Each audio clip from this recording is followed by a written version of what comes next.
Hello guys, and welcome to my channel, Blissfully Single Bean.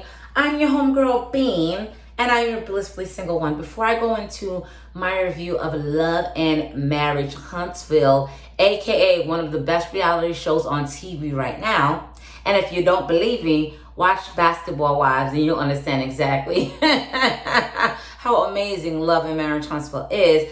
Please excuse this scruffy demeanor, like the wig is all like, I didn't even zhuzh up the wig. I didn't put any lippy lip, whatever. Usually I do my Love and Marriage Huntsville reviews. It comes on Saturday night and I do my reviews on Sunday morning. However, I gotta be in church on Sunday morning because my homie, Pastor Sony, is preaching. So I'm like, all right, girl, find a room with the best light in the house. And I did that, and girl, bust this interview out. Plus, YouTube is acting very funny with the views. I used to get a lot more views on my reviews, but now this whole is this made for kids nonsense came up, and my views went substantially down. So I'm hoping if I can get it out faster, like that night, like there can be an uptick, and you know, new people can watch and new people can subscribe. If you're new to my channel, please like, comment, and subscribe. Please, a chick is trying to, you know, do some things. Love and Marriage Huntsville. Solid episode as usual. Is it as good as the last few episodes? No, but we'll still take it because it is the best thing going for us on reality TV. Thank you, Carlos King. All right, so we open up with the episode. Martell is threatening to beat Mel's brother's ass. Nigga, don't you say I'll beat your motherfucking ass. Mel's brother's like, really? If you're gonna beat my ass, just do it. Like, are we really doing this? Do what you want to do. And then Martell maintains his composure and walks out. But Martell, you're still a bitch. Yes, I was watching. It's interesting because I was watching Funky Dineva's review of Love and Marriage Huntsville, and Funky Dineva did make very valid points that the way that Mel's brother came at Martell, like, you know, your kids want another daddy, that is very disrespectful. But as much disrespect as Martell has been doling out to Mel, yeah, I don't care what you say to Martell. Everything that Martell gets, Martell deserves, because he's been on Melanie for years. You feel me? So now the couples talk. It's the Scotts. And they're talking about Wanda and sanctioning, and Marceau is trying to infuse wisdom. Marceau says, listen, we know that Miss Wanda, aka Miss Heavy Tongue Senior, was acting out. However, Kimmy, you were rude to her. And what I love about Kimmy is the type of communicator that Kimmy is. Kimmy doesn't hold any punches. Meaning, when Kimmy talks to you, you'll understand exactly what Kimmy means. You don't have to try and dissect things. Kimmy comes at you, no half stepping. Shout out to Big Daddy King. Child, I'm showing my age. But Kimmy was very clear and very direct. Kimmy says she came here, she wasn't invited, she wrecked shit. So if Mama Wanda was in a space where she thought I was being rude to her, I don't care.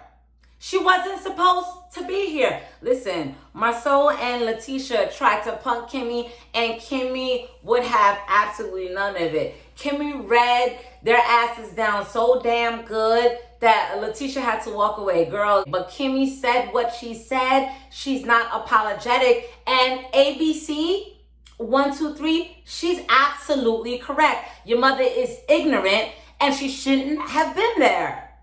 What's so hard to understand? So Mel's recording music in her studio. Yes, you used me. You really abused me. Then you had a baby, but I fucked up lady. All right, those weren't the words, but I'm trying to paint the picture. Listen, I follow Mel on Instagram and I see the music. Like, she's been recording and I hear the music. But I will say, Mel has a great singing voice. However, what I will say, and I'm not hating, this is just my opinion, you can take it for what it's worth. I think she would benefit from vocal lessons, because if she has a vocal coach, her vocal coach would teach her how to sing from the diaphragm so that her voice can be a lot more powerful than it translates currently. Nice voice, just not powerful enough. A vocal cord will get that power out. So that's one. Number two, you got money, Mel. So you really need to invest in a writer, because listening to Mel's music, it's apparent that Mel's writing her own music, and it's very, I like Mel, so I have to be constructive with this.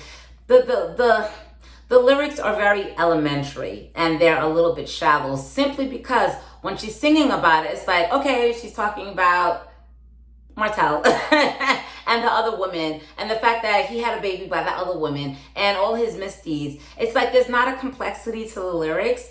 And if Mel just says, listen, I'm going to hire you as a songwriter. This is what I've been through. The songwriter can put together a complex and poignant song that Melanie can lend her voice to and make it amazing. Like, Melanie, you're good at a lot of things, and you're self-built, which is what I love about you. I love you down about you. But writing music, you really do need to enlist some help with that. You know, I'm just saying. Her brother stops by to talk about the Halloween party, and he mentions, you didn't show up. You told me to show up. You invited me, but you didn't show up. And Mel said, you know what? You know, I knew Martell was going to be there. And I'm like, Mel, I'm not even mad at you. Mel is at a space where she wants to protect her peace. And I am not mad at her. So she didn't show up, and it is what it is. But the brother did catch her up about talking to Martell and how he wanted to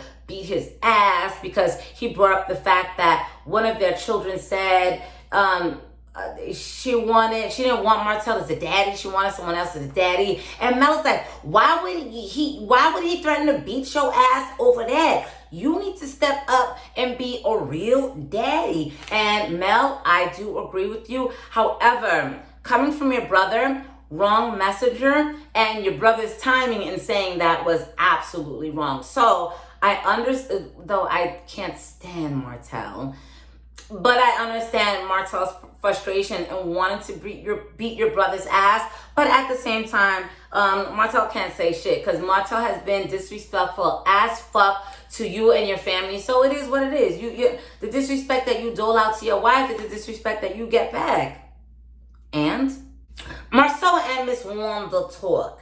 And what I love about this scene is that while I'm not a Marceau fan, the fact that Marceau despises he don't like Miss Wanda, he don't like Miss Heavy Tongue Wanda Senior, makes it, or it builds a platform for him to say whatever the hell he wants to say. He can check Wanda because he don't like her like that. And like, I was here for it. So yes, Miss Wanda is around babysitting the children because Tisha has some kind of conference that she's off on, and they're talking at the table, and Marceau is trying to make Wanda understand how she was inappropriate.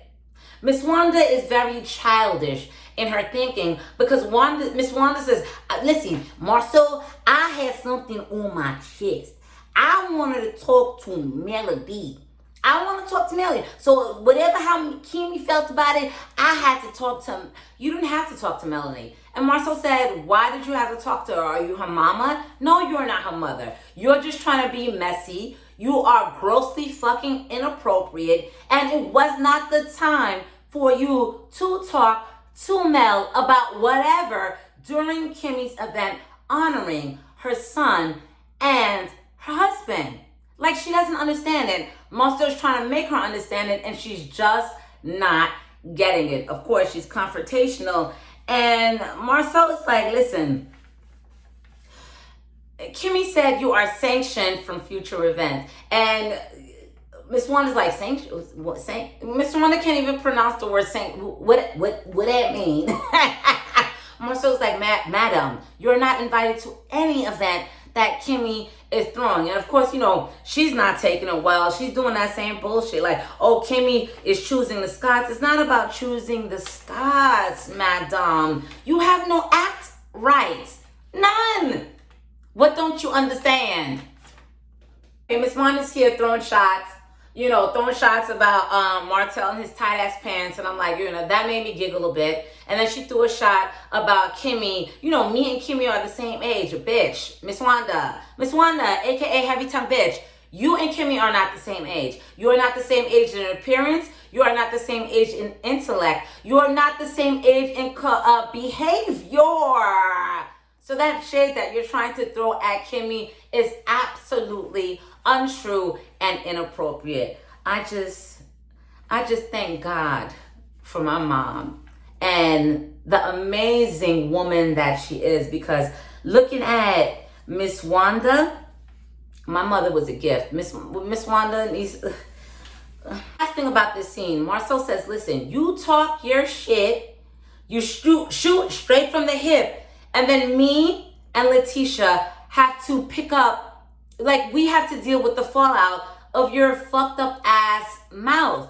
And again, she does not get it. Miss Wanda walks her thick ass upstairs and says, the only reason why I am here is for the kids. And Marcel says, oh, go ahead and walk your thicker than a snicker ass and them leather pants up the stairs. And I did giggle. It was a tee-hee moment. But Marcel, Letitia is one bag of M&Ms away from looking like Miss Wanda. So I really wouldn't crack jokes on Miss Wanda's body like that. The guys go shopping on a camping trip, and Kimmy is the only wife there. And Martell and Kimmy talk, and really the biggest thing about this is, Martell is doing the same gaslight. Melanie put everything out there on social media, so I followed suit. Again, I'm not even gonna spend too much time on this.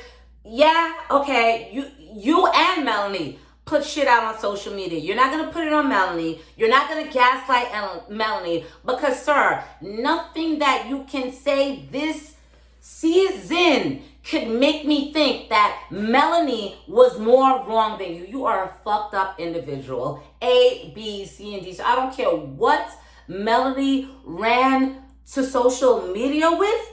A, and B, if you didn't fuck your side whore for 5 or 6 years and eventually get her pregnant, there would be nothing to run to social media with. Understand what I am saying? It's triggering, y'all. I'm triggered. So while they're shopping for stuff, Marceau is talking to Maurice, and Marceau lets Maurice know, listen, Chris Fletcher was the guy from a couple of episodes ago, a friend of them all, trying to check Martell, but Martell's in his own world. But anyway, Chris Fletcher approaches Marcel and says, listen, I have these 47 acres and I want you to build on that. And Marceau is hesitant about it and doesn't want to get burned, and understandably so, because this was Martell's thing, and Martell's name was on this thing, and now Chris Fletcher wants to pull me in. I want to be very careful, and I don't like Marceau's monkey ass, but yeah, I do understand. I get it. The guys go camping, and they're sitting around a fireplace, and Cedric asks, Marcel, how's everything going? And Marcel's talking about the adjustment that the kids have to make with Mel and him separating, and then Cedric talks about how his parents got a divorce at a very young age, and it's very trying for the kids, and Marcel threw some shade in about Melanie as usual, child. We don't care! You're fucked up, Martell. We don't care. Mel goes apple picking with the kids, and then Mel's friend pops up. However, when Mel's friend pops up, she starts having conversations with the kids, and when she's talking to the kids, it brings me back to the space when I was fighting for custody for my kids with my ex, and her conversation with the kids is a very similar conversation that my court-appointed therapist had with my kids. What do you like about your mom? What do you like about your dad? Who do you want to live with, your mother or your dad? So I'm like, all right, production, is this her friend popping in? Or is this really a therapist? Like, I need you guys to be a little bit more transparent. Like, seriously. No, be real with it, because she came through with therapist energy, and that's okay. If she's a therapist, just let us know so that we can just be real with it. Carlos King. But still keep bringing us that amazing contact. But her friend's name's Ollie, and Ollie's asking them all these questions, and then she asks, who do you want to live with, mommy or daddy? And Mel's oldest son, who looks like a young ass Martell. Like, if you take the best features of Martell and put it in a little boy, that is him. The little boy was like, listen, I love my mommy, I love my daddy, but I don't like when my mommy's crying. My mom's crying. And I was like, oh my God. My oldest son saw me cry a lot about his dad. And if I can bring everything all back, I wouldn't have been so transparent with my emotions with my oldest son. Because as moms, going through a separation or a divorce, we have to be stronger. So I don't have many regrets in my life, but one of the biggest regrets is the fact that emotionally, I was so open with my kids. I would cry everywhere. Oh my, just bawl out. And they knew it was because mommy wasn't with daddy and mommy's going through some stuff.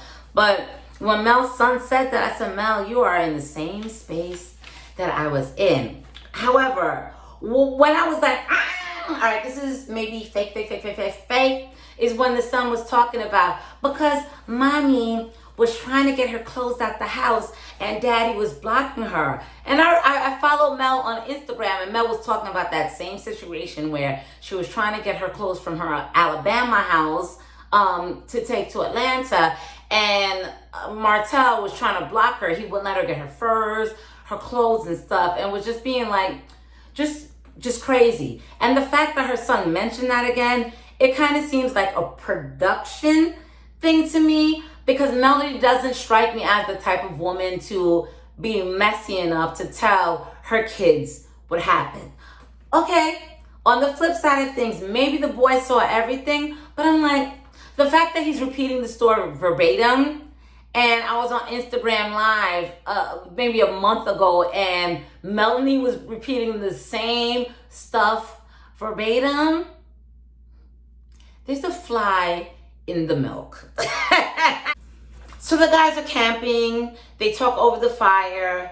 Where's Marceau? Nobody sees Marceau. Marceau calls. He said, listen, I've been in an accident. All the guys like, damn, oh my God. I'm like, all right, you guys are being very dramatic. It sounded like a fender bender. Okay, Marceau won't be able to be there. Like, stop being extra. Of course, the guy's talking. Maurice does admit that he was wrong in asking Kimmy to leave her job, because last season he was all on Kimmy to leave her job and focus on the real estate, and Kimmy was like, no. And I absolutely agree with Kimmy. I am blissfully single being, but if I'm dating a man who encourages me to leave my job, to leave the every 2-week paycheck that feeds my kids and pays for my mortgage, nigga, no. No. Let me say, Let me say, no. I'm gonna say, yeah. That's Destiny's Child. No, don't ask me to leave a job that pays for my bills and puts food on my kids' table. So Maurice does agree he's wrong with that. And, you know, everything shifts around to Martell and his situation. And Maurice asks Martell, if you had to do anything differently, would you do anything differently? And this is when we as viewers, we're like, is there humanity in you? Is there understanding? Is there self-awareness? Like, we're waiting. Would you do anything differently, Martell? Differently as in not sleep with another woman for 5-6 years of your marriage. Not come home with her pregnant and have to tell your wife that. We're waiting. Martell says, no, I wouldn't do anything differently. I'm like, oh, damn. It's the same situation. I wouldn't do anything differently because Mel made me cheat, because Mel cheated. A, I don't believe it. B, if Mel found herself in a position where she was entertaining the company of other gentlemen, you took her to that space. You are full of shit, Martell. And not the healthy, chunky shit that you do, and you know you've been drinking water and eating vegetable, the runny shit, the diarrhea shit, when you know your inner system is fucked up. Martell, miss me with that shit. Miss me. The fact that he would say, I wouldn't do anything differently, and he tried to say it in jest, I'm like, you're not embarrassed about what you're looking at right now? Nigga. This can't be life.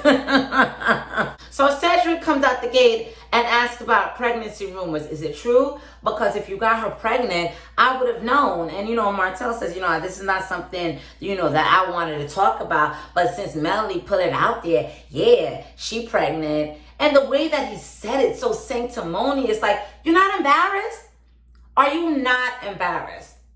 Talking to your two friends who are in marriages, seemingly stable marriages, for you to say you had a damn baby out of wedlock. And I'm looking like, Martell is a special type of narcissist / sociopath, because no matter what he does, Martell can take a shit in somebody's mouth and can justify why he had to do it. And that type of person is very dangerous. Let me tell you something, Mel, you did the right thing. And I can see Mel is okay with it. Mel is at peace because Mel is not trying to go back. That whole toxicity that Martell's trying to draw her in, like, she's having none of it. And girl, I am here for it. Well, that was it. That was it. It was another solid episode. Was it as good as the other couple of episodes? No, but as the best reality show out there, it fed me. And I was like, I ate and it gave. So thank you so much for watching. If you like my review, please like, comment, and subscribe. And also, my biggest betrayal vlog is gonna come up in a couple of days. I just gotta edit it, and I wanna get this one up first so I can get the views and then put that one up next. But please, yes, please watch my next vlog, my biggest betrayal. It talks about how my ex ganged up with my sister to try to take my kids away from me. So yes, please like, comment, subscribe. Visit my blog, blissfullySingleBean.com. And if you need any type of resume writing help, I write resumes. I'll have all of that information in the description box. So you guys have a blissful Saturday night, Sunday morning, Sunday afternoon, Saturday evening. Chill, eat, drink, and rejoice, and be merry. Until the next one, guys. Peace out.